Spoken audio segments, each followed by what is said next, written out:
salir publicado El mundo en la palabra, del profesor David Pujante. El mundo en la palabra, retórica como antídoto de necedades. Hoy, con ocasión de celebrar la edición de este libro, la publicación de este libro, vamos a hablar del discurso oral como discurso social. Este ha sido el objetivo de la disciplina de la retórica desde sus inicios, allá por los tiempos de la Grecia clásica. Lo que hoy nos interesa es cómo se puede aplicar esta enseñanza de la retórica o del discurso oral en la educación. Bueno, aquí tienen conmigo, estamos juntas, me ha venido ya a visitar Esperanza Morales López, que es la profesora Esperanza Morales López, es catedrática de la Universidad de La Coruña de Lingüística. Y verán en el otro lado de la pantalla, a la derecha, al profesor David Pujante Sánchez, que es catedrático de Teoría de la Literatura de Valladolid y especialista en retórica. La profesora Esperanza Morales y el profesor David Pujante han colaborado, pues, ¿desde hace cuántos años, Esperanza y David? 20 o 30 años ya. En numerosos proyectos, además interdisciplinares, sobre el discurso oral, ¿de acuerdo? Y han formado parte de muchos proyectos de investigación. Al mismo tiempo, Esperanza colaboró con Anna Teberoski durante un tiempo en relación a la importancia del discurso oral en la educación. Entonces, ¿qué más decirles? De este cuaderno de maestra hemos insistido siempre en la importancia del discurso oral en la enseñanza de la lengua. Y con motivo de la publicación del libro del profesor David Pujante, nosotras queríamos incidir en esta entrevista, hacerles una serie de preguntas sobre hemos preparado una serie de preguntas para que se vea cómo se puede mejorar las habilidades cognitivas, es decir, enseñar, desarrollar las habilidades cognitivas en el alumnado gracias a la retórica, mientras se le enseña a lo más difícil, que es enseñar a pensar. Así que iniciamos la entrevista saludando, además, que no lo he hecho antes, al profesor Pujante. ¿Qué es el discurso oral? Pues el discurso oral es el discurso que se expone ante un público, es todo lo contrario a lo escrito, es decir, es el principio de todo.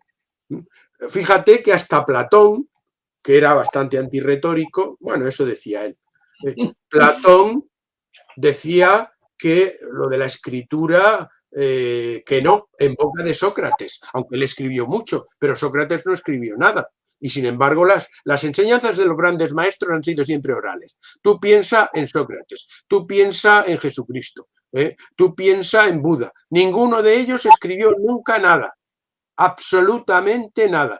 Permitidme que matice. Más que el discurso oral, es la reflexión y la preparación para el discurso oral.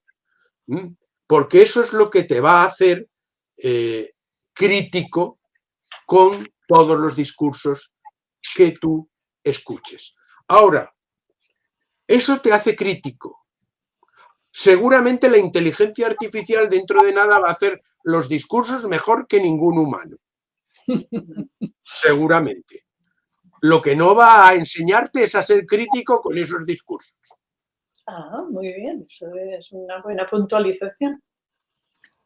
Y hoy en día, aparte de que nos enseña a reflexionar, tú habías estado comentando en la reunión anterior que estamos volviendo a un mundo de oralidad, a una nueva oralidad. No estamos volviendo, es que estamos ya desde hace mucho tiempo. Tú piensas que, es más, incluso lo poco que escriben los chicos hoy, lo escriben desde la oralidad.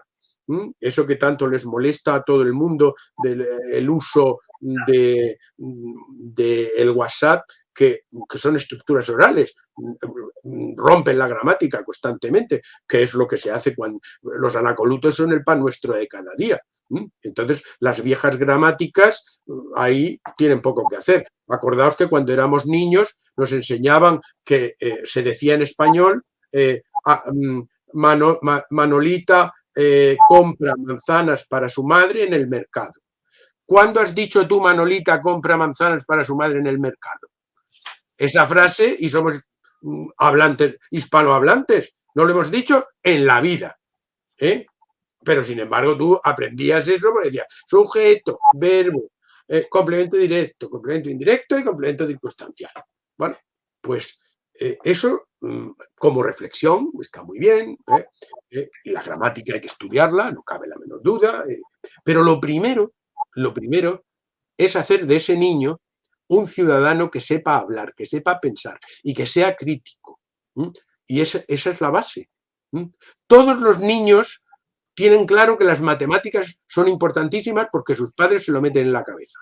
Y yo digo, no todos los niños van a ser matemáticos, pero sí todos los niños van a ser ciudadanos. Y como todos los niños van a ser ciudadanos, lo más importante, más que las matemáticas, es el discurso social. Saber hablar con los demás, aprender a respetar a los demás, aprender también a ser críticos desde el respeto, aprender a pensar antes de decir cualquier tontería que se nos ocurra. Todo eso se aprende en esas clases de niño, cuando tú los enseñas a hacer esto tan sencillo de lo que hemos estado hablando hoy. Nosotros hemos estado hablando un rato y hemos pensado que como el tema era en qué puede ayudar el discurso oral a la enseñanza del alumnado, nos gustaría proponer un tema como un ejemplo de ver cómo se puede, desarrollando el tema, mejorar tanto esta parte de lengua oral como la parte de razonamiento. Y el tema que hemos estado pensando es, ¿te gusta que te lean un cuento antes de dormir? Nos parece que es un tema asequible que se puede modificar, ¿no? Según la edad o las características del alumnado. Entonces, para empezar, si tomáramos este tema y tomáramos tus consejos y tus conocimientos, tus grandes conocimientos sobre retórica, ¿por dónde empezaríamos, David? Pues mira, vamos a empezar por no llamar retórica.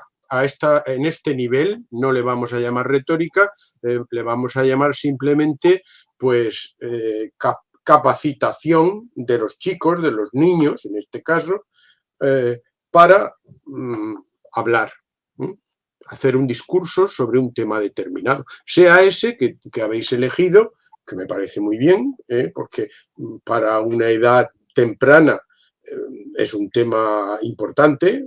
A los niños les gusta que les lean por la noche antes de dormir cuentos. Eso es así. Bueno, pues ese puede ser el tema, pero ¿qué es lo que hay que hacer? Bueno, pues habrá que coger a los niños y empezar a decirles una serie de pautas de cómo hay que hablarle a los demás cuando uno quiere convencerlos de que leer un cuento por la noche es muy placentero y muy agradable. Así que el niño o la niña que vaya a hacer el discurso, porque la retórica no la vamos a llamar así, como he dicho antes, sino que vamos a decir aprendizaje del discurso social, naturalmente. El discurso social y además con una finalidad, que es convencer sobre algo de lo que nosotros estamos convencidos. Si no, no vale. Ahí entra el elemento ético, que es muy importante. Yo quiero convencerte de algo y los niños deben estar con esta idea muy clara. Hay que convencer a los demás de lo que uno está convencido. Yo quiero participaros a vosotros que vuestros padres por la noche deben leeros un cuento, no da para tanto, se dormirían muchísimo antes, pobrecitos.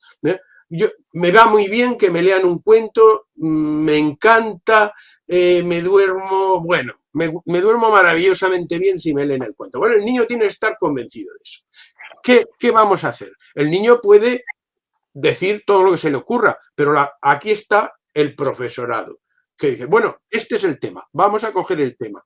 Bueno, vamos a hablar sobre esto, tú vas a intentar, fulanito o menganita, vas a intentar convencernos sobre ese asunto. Bien, bueno, pues hay que preparar el discurso para que tú nos convenzas de verdad, para que tu discurso sea un discurso eficaz, sea un discurso eficaz. Esta es la base de la retórica y, insisto, no hay que llamarle retórica y menos a esta edad, pero esta es la base de la retórica. Preparar a los ciudadanos para hablar sobre temas importantes de la sociedad y exponer su manera de pensar sobre el tema que sea en cada momento. Entonces, bueno, este es el tema y estos pequeños ciudadanos se reúnen en torno a su mesa de trabajo, que es su ágora, su agorita, su placita pública. Ellos se reúnen en torno a eso. Y entonces los profesores tienen que empezar a enseñar a esos niños y a esas niñas a discursear bien. El lenguajeo del que le gusta tanto hablar a Esperanza Morales. Nos hacemos seres sociales en el lenguaje. Pues vamos a demostrarlo. Vamos a demostrar que somos una mini comunidad, que luego saldremos a la otra comunidad más amplia y que nos hacemos seres sociales, niños sociales, aprendiendo a hacer discursos. Bueno, pues la profesora o el profesor, quien sea, tendrá que decir, bueno, primero hay que meditar sobre cuáles son los elementos fundamentales de este discurso. Y entonces habrá que coger a los niños un papelito y que se pongan a decir, a hallar todas las ideas que son apropiadas, que son buenas, que son las que deben confeccionar ese discurso. Pues sí, entonces yo estoy por la labor. Esto es muy importante porque es la parte de la exposición del asunto. En este caso, leer un cuento por la noche es muy bueno. La narratio, que es lo que se llama, que es la exposición del asunto, esto puede ser más o menos amplio.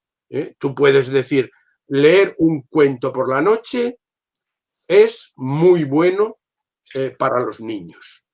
Tú eso puedes ampliarlo. Eso puede ser una narratio, eso puede ser, la exposición puede ser simplemente esa. Luego puedes empezar a argumentar. Claro, a niños de esta edad tú no vas a complicarlos porque en retórica el discurso se compone de unas partes muy claramente definidas, que son el exordio, el comienzo del discurso, que siempre es, pues, hola compañeros, ¿cómo estáis? Hay que crear el canal, conseguir la atención. Luego hay que mantener esa atención, porque tú puedes conseguir la atención y luego aburrirlos. No, hay que conseguir la atención. Entonces, hola compañeros, hoy os voy a hablar de un tema muy importante. Ya los chicos y las chicas hacen así. Hoy os voy a hablar de un tema muy importante. Para mí es fundamental, para mí es fundamental, para mi tranquilidad, para estar bien yo, en fin, un exordio puede ser siempre también lo largo que queramos, sin pasarnos, pero la idea es siempre captar la atención y la benevolencia también. Es decir, espero que esto pues no os parezca una tontería. Espero que no penséis que es una tontada mía. ¿Qué tal? La benevolencia del público, la benevolencia de los otros niños. Y entonces, una vez que han captado esa atención, es estar ahí, pues ¿de qué nos va a hablar Pedrito? ¿O de qué nos va a hablar Amalia? Una vez que hemos conseguido eso, entonces exponemos la causa, exponemos nuestro tema. El tema es que nos gusta que por las noches, que es estupendo que por las noches nos lean un cuento antes de dormir. Tú lo puedes hacer así de sencillo.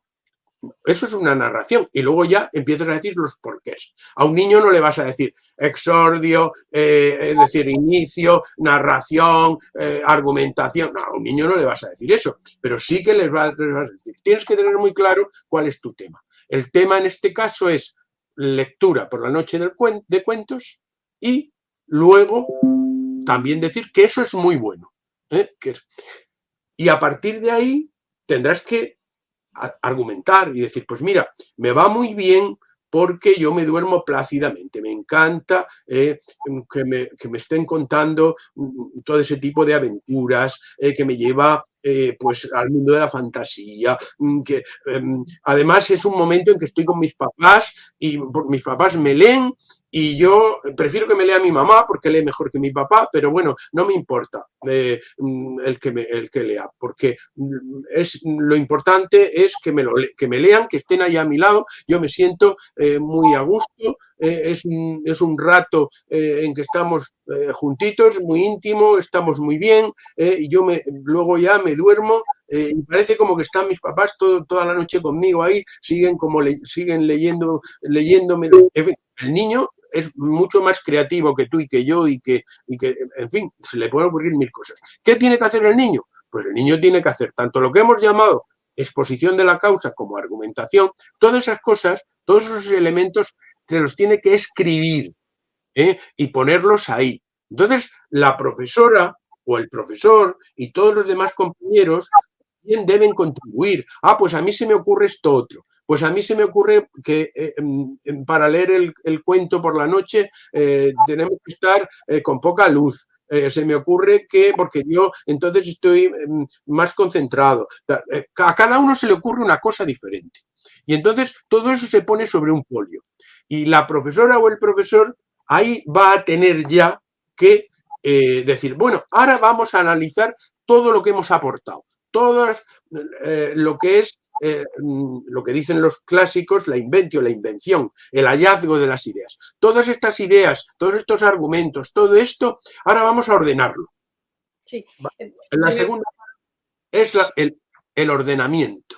Eso es muy importante, hay que ordenarlo. Entonces, ahí los profesores tienen una misión muy importante, que es, pues esto que se os ha ocurrido, yo creo que es de lo más importante. Y esto otro, yo creo que, bueno, podemos dejarlo, o esto no, esto que ha dicho fulanito, esto no viene bien. Es decir, hay que hacer la criba. Y ahí sí que el profesor y la profesora tienen que hacer la criba y decidir, porque a veces los niños se les va la fantasía y te dicen cualquier tontería. Entonces, al niño también hay que concentrarlo y obligarlo, cogerle las bridas de la imaginación, porque el niño es demasiado imaginativo. Entonces, que lo imaginativo que siempre es necesario no pase a pura fantasía. Esa es la diferencia. Una cosa es imaginar y otra cosa ya es fantasear. Entonces, pues sí, pues porque entonces por la noche llega allí Pinocho y me toca con la nariz bueno, no nos pasemos, no nos pasemos, cada cosa en eso. Y ahí está el profesor diciendo, vamos a ordenar las mejores ideas al principio, al final también, y en medio las que son medio buenas, porque siempre lo primero para llamar la atención y decir, pues sí, tienes razón, esto del cuento por la noche mola, está muy bien. Y al final, para que siga convencido. Y en medio metemos los argumentos regulares, que no son muy allá, pero bueno, en medio pues queda como un bocadillo y no se nota tanto. Todo eso ya sí es labor del educador. Solo te quería preguntar, aquí estaría la parte, cuando tú hablabas del papel del profesor, estaría la parte del conocimiento, ¿no? Es decir, es la búsqueda de esas ideas al hacer esa gradación implica que el profesor o la maestra o el maestro tiene una función en esa enseñanza, ¿no? Fundamental, porque el maestro es el que se da cuenta de las mejores aportaciones de los niños. Y se da cuenta de cómo debe organizarse eso para que resulte un buen discurso. Y incluso el maestro o la maestra también debe aportar ideas. Pues no se os ha ocurrido esto, ¿qué os parece? Y entonces los niños dirán, pues sí, es verdad. Eso es un aporte entre todos. Es Porque que luego lo que hay que hacer es ordenar las ideas pertinentes y eliminar, cribar las que no lo son. y este trabajo es el más difícil, no lo puede hacer un libro, ni se pueden copiar los ejercicios de un libro. Es No. un trabajo del maestro con el alumno según van reflexionando. Claro, claro. Ahí no es sustituido por otro. Es una reflexión entre todos y además es un aprendizaje de sociedad, de construir sociedad, de aportar entre todos para el esclarecimiento del tema, ¿eh? Que no es, pues yo tengo razón y tú no, que vamos a enseñarle verdadera retórica sin decirles que es retórica, porque eso es un palabra demasiado grande para un niño o una niña de esa edad, ¿eh? Pero se lo vamos a enseñar sin que ellos tengan noticia de eso todavía. Ya la tendrán cuando lleguen a ser mayores, y yo he dado clases de doctorado a gente que me han venido luego y dicen, pues eso, una americana, una estadounidense, tejana, Jody, ¿te acuerdas? Esperanza, que le dimos clase en La Coruña, porque yo antes de venirme a Valladolid estuve en La Coruña, allí nos conocimos, Esperanza y yo. Pues esta chica se me acercó y me dijo, pues fíjate, David, que todo esto que tú dices, que son conceptos de Quintiliano, ideas de Quintiliano es uno de los grandes retóricos del siglo I. Es David, es la conexión de Todo David. esto me lo habían enseñado en la escuela a mí y no me habían dicho ni cómo se llamaba. Por eso yo evito todos los palabras en latín. Hombre, indudablemente yo me muevo mucho en los textos latinos, como comprenderás, pero eso lo único que hace es alejar del conocimiento de lo que realmente interesa de la retórica, que es lo que estamos hablando. Construir un discurso social, en este caso un discursito de una sociedad pequeña, que luego esos ciudadanitos van a ser los ciudadanos que en el mañana tratarán otros temas ya muy gordos. Hemos empezado eligiendo un tema, que además éticamente ha de ser un tema de interés, no cualquier tema. Hemos recabado información sobre este tema y después de la búsqueda de ideas que se nos han ocurrido, hemos seleccionado las ideas. Las más relevantes. Y también hemos dicho que esto se hace por escrito, aunque luego el discurso vaya a ser oral. ¿Qué vendría ahora? Bueno, una vez que esto se ha ordenado, lo habéis ordenado ya, habéis decidido cuáles son las ideas más brillantes, y entonces habéis ordenado todo esto, es el momento de escribir el discurso. Y ahora sí que entramos en una fase muy importante, porque todo lo anterior se realiza realmente, porque eran puros esquemitas o puras listas de ideas. Ahora todo eso hay que construir el discurso. Y ahora viene el saber escribir y el saber hablar. Esto es fundamental. Precisamente hemos pensado cómo ha de ser el discurso, porque no íbamos a improvisar y decir cualquier tontería. No. El pensamiento, y una vez que has pensado, entonces es cuando realmente puedes hablar. Primero lo escribes. Entonces, escribes lo que va a ser luego un discurso oral. Ojo, que no estamos escribiendo un libro. Estamos escribiendo algo que se va a decir oralmente. Entonces, es el momento de ver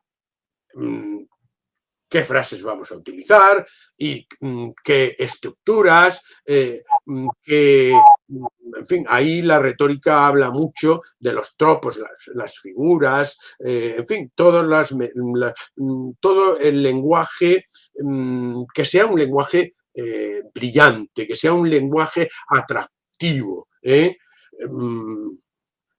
Y ahí también la maestra y el maestro tienen que hacer una labor muy importante, porque tienen que ayudar a los niños a redactar eso, lo que se ha llamado siempre la redacción tradicional, Pero aquí no es una redacción tontona sobre la vaca lechera, que es lo que se ha hecho durante muchos tiempos. ¡Ay, vamos a hacer una redacción sobre la primavera! ¡Qué bonitos los pajaritos, qué bonitas las flores! No, estos niños van a ser ciudadanos y estos niños necesitan, pues, que se hable sobre cosas que les son importantes a ellos y ahora, a esta edad, eso es lo importante. Luego ya veremos qué otras cosas son importantes para ellos. Si les dejan o no les dejan el móvil y a qué edad les dejan el móvil. Que luego cuando tengamos niños de 12 o 13 años, muy posiblemente es el tema que les interese. Ya no les interesa que les cuenten cuentos por la noche. Y entonces, amigos míos, cuando haya que recabar la información, no solo será tus sentimientos, lo que tú sientes cuando te cuentan los cuentos, en fin, todo ese tipo de cosas muy, muy íntimas, ¿no? Entonces ya habrá que leer y qué opinan los señores que saben sobre estas cuestiones técnicas y sobre si es conveniente o no a cierta edad tener el móvil y qué opinan los señores que construyen los móviles allá en Silicon Valley, que no les dejan a las señoras que se ocupan de sus hijos que tengan ni siquiera ellas móviles, porque será, ahí se complicaría mucho más, todo se complicaría muchísimo más, y habría que leer cosas, habría que leer posiblemente pues algún estudio científico accesible a estos niños o algún, siempre adaptado, claro, algún periódico donde haya una columna donde se haya trabajado sobre esto. Ahí los maestros tendrían también una labor ya mucho más compleja, más crecida, más compleja, evidentemente. Y entonces volvemos a lo que estábamos. Ahora hay que escribir el discurso. Y ese discurso hay que escribirlo muy bien. Gran problema hoy porque los niños cada vez pues tienen menos léxico. Ahí hay que ponerse con los niños y entonces si el niño dice, pues esto es una cosa que está muy bien. No, es una cosa, no. Cosa no se... Aquí fuera, los comodines fuera, nada de cosa, nada de... pues no. Y entonces ahí está la labor del maestro, aquí se puede utilizar esta palabra, se puede utilizar esta otra que es mucho más precisa, y así. Y entonces se construye el discurso. Y luego habrá que decidir qué niño o qué niña se aprende ese discurso. Esta es la memoria. Volvemos otra vez a un tema peliagudo en la sociedad en la que estamos. La memoria, el niño o la niña se tendrá que aprender el discurso que se ha escrito. Ojo, no de memorieta, no recitándolo. No. Tiene que parecer que lo improvisa. El niño tiene que aprendérselo tan bien que si hace falta lo llevamos a clases de teatro. Porque en las clases de teatro es donde realmente se aprende, pues, a verbalizar bien, se aprende a que tú no puedes soltarlo de memorieta, porque si estás en un diálogo teatral con alguien, tienes que creértelo tú, actuar como que tú eres el personaje. Ahí está. Esa es la base. Sí, yo quería puntualizar, solo un momento volver a lo anterior que decías, la importancia del papel del maestro en ese momento de la redacción y de la búsqueda de estructuras, de figuras retóricas. Por ejemplo, la metáfora me parece que es muy importante en los primeros años, podemos estar hablando de 8 años en adelante, y además es que les gustan porque empiezan a entender lo que son las metáforas. Y se me ocurría y eso sería para otro tema que podemos comentar, que disociamos mucho el discurso, el estudio del discurso de lo que son las estructuras gramaticales y todas las figuras lingüísticas o todas las construcciones lingüísticas, que así, por ejemplo, el profesor o los maestros tendrían un sentido cuando enseñan todas esas estructuras que no son en sí mismas, no se trata de un aprendizaje o una enseñanza en sí misma, sino para eso que tú dices, para esa finalidad, la búsqueda de las expresiones mejores, como tú dices en tu libro, para poder construir un discurso lo más persuasivo, lo más eficaz posible. Claro, el niño, imagínate que el niño dice, cuando me leen mis padres, me siento flotando en el aire. Soy como una gaviota. Ya está cayendo. Ya estás haciendo una metáfora.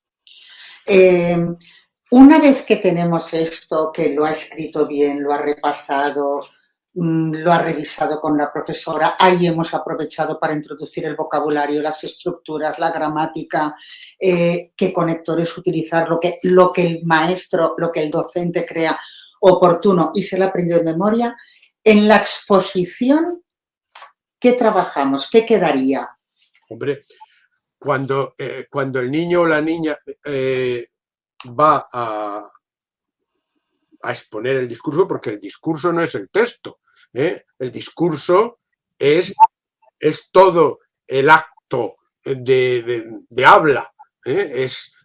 Entonces, ahí tienes, primero, trabajar mucho, pues yo tengo mucha experiencia en eso, trabajar mucho que el niño o la niña se haya aprendido muy bien el texto, como si fuera un monólogo teatral. Tiene que ser igual. ¿Por qué? Porque tenéis que hacerle ver que si se sabe muy bien ese texto, cuando veas a sus compañeros, mientras que lo está exponiendo, y si ve algún gesto raro tal, puede improvisar. Entonces sí que puede improvisar. ¿Qué te pasa? ¿Por qué a ti, Pedro? ¿Por qué me pones, o a ti, Paul? ¿Por qué me pones esa cara mientras que estoy diciendo esto? Eso es muy, muy bueno, porque eso hace que tú tengas a todo el mundo en tensión. Eso es fundamental. Tú tienes las riendas del discurso. Mientras que si tú estás pensando, ay, ¿qué viene ahora después? ¿Y qué era lo que tal? El discurso te posee a ti. Y eso es un horror. Tú tienes que poseer al discurso. Y te das cuenta que estoy utilizando también elementos metafóricos y figurales. Es decir, que no se tiene que no tiene que ser una metáfora bonita ni literaria, tiene que ser estructuras poderosas del lenguaje. Ese es el mejor uso de los tropos y figuras retóricas. ¿Algún consejo antes de despedirnos para los docentes? Pues bueno, para los docentes, un consejo, pues que se entusiasmen con enseñarles a los niños a hablar, porque esa es la base de todo. Yo creo que por encima de cualquier técnica pedagógica, la base de todo está en el entusiasmo por enseñar a esos futuros ciudadanos que lo van a ser unos ciudadanos preparados.